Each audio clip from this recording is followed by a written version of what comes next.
વિસાવદરની ચૂંટણી જંગમાં હવે ગઝની બાદ પેરિસની એન્ટ્રી થઈ ગઈ છે।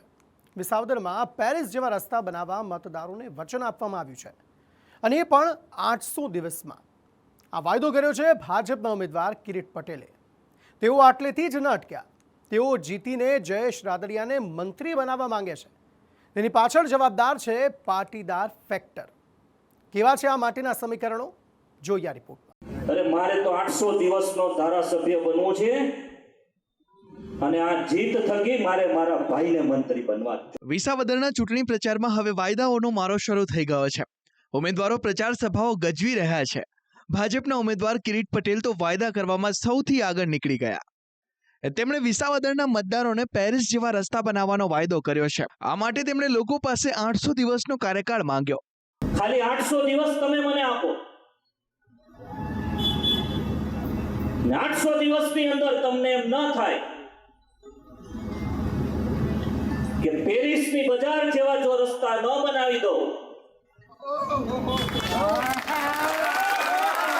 તો ધારાસભ્ય તરીકે લેવાને હું લાયક નથી। ત્યારે વિસાવદરના રસ્તા પેરિસ જેવા બનશે કે નહીં એ તો ભવિષ્ય જ બતાવશે, પણ કિરીટ પટેલે મતદારોને આ વાયદા થકી પોતે પાકા રાજકારણી હોવાનો પરચો આપી દીધો।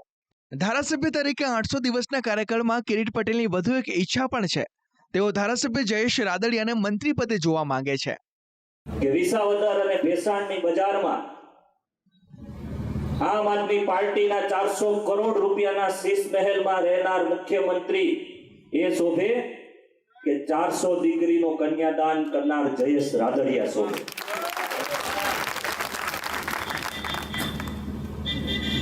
એ નિર્ણય કરવાનો સમય આવી।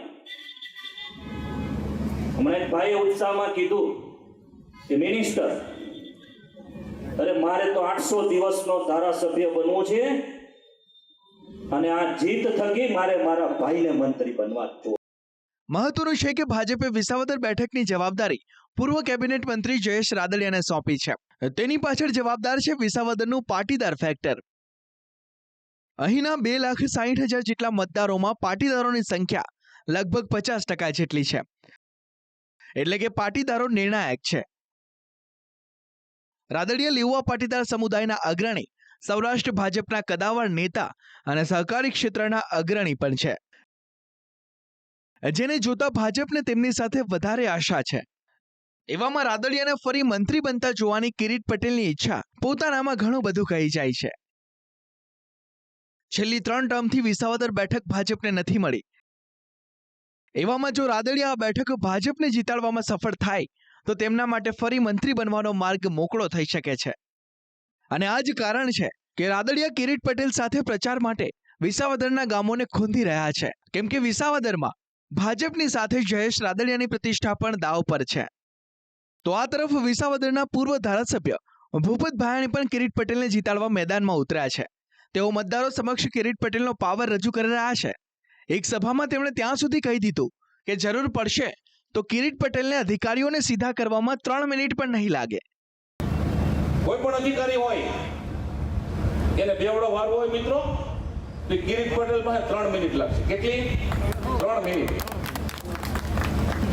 કંટ્રોલમાં ન હોય, પ્રજાહિતના કાર્યો ન કરતો હોય, ખોટું કરતો હોય, 3 મિનિટમાં મિત્રો અહીં બેઠેલો મંચ કિરીટ પટેલ બેવડો વારી દઉં। બેવડો વિશ્વાસ છે કે નથી મિત્રો? આ તો થઈ ઉમેદવારો, નેતાઓ અને તેમના પ્રચારની વાત। હવે મતદારોની વાત કરીએ, જેમના હાથમાં હાર અને જીતની ચાવી છે। સંદેશ ન્યૂઝે વિસાવદરના મોટી પિંડાખાઈ ગામના લોકોની સમસ્યાઓ જાણવાનો પ્રયાસ કર્યો, ત્યારે તેમાં શું સામે આવ્યું તે સાંભળીએ। અમારે રોડ રસ્તા જો કાચા છે, અમારા બાળકો નિશાળે કોટડા ભણવા જાય અને ધારેથી ચાલીને આવે છે, તો અમારે રોડ રસ્તા પાકા જોઈએ અને અમે મતદાન અમે તો એ તો અમે નક્કી કરશું કોને મત આપવું, પણ અમારા રોડ રસ્તા સામું જોવો, અમારા બાળકો કેવી રીતના બસમાં આવે ને જાય છે, હાલીને જાય। ડેમ થાય તો અમારે કેનાલ આવે તો પાણીનું એ ગામમાં સારું થઈ જાય અને કઈક વાવેતરમાં સારું થાય ને એમ।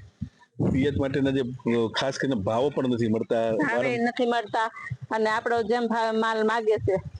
શેક ડેમ બનાવો, પાણી પૂરું પાડે તો અમે હેરાન ન થાય, મત આપીએ, મત લઈ જાય પછી હમું કોઈ જોતા નથી। 8 કલાક આવે છે, એમાં 6-7 વખત તો જાય ને આવે, એમાં 3 ક્યારે આપીએ આખો દિના?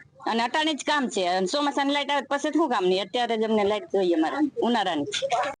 કિરીટ પટેલ ભલે વિસાવદરના રસ્તાને પેરિસ જેવા બનાવવાનો વાયદો કરતા હોય, પણ તેમણે એ પણ જોઈ લેવું જોઈએ કે વર્તમાન સ્થિતિ શું છે. લોકો સતત વીજળી, પાણી અને સારા રસ્તાની માંગ કરી રહ્યા છે, જે પાયાની જરૂરિયાત છે, નહીં કે ચૂંટણીમાં વાયદાના મુદ્દા. આ સમસ્યાઓના ઉકેલ માટે મતદારો કોના પર ભરોસો મૂકે છે એ તો 20 દિવસમાં સામે આવી જ જશે. કેતન ઓઝા, સંદેશ ન્યૂઝ, જુનાગઢ.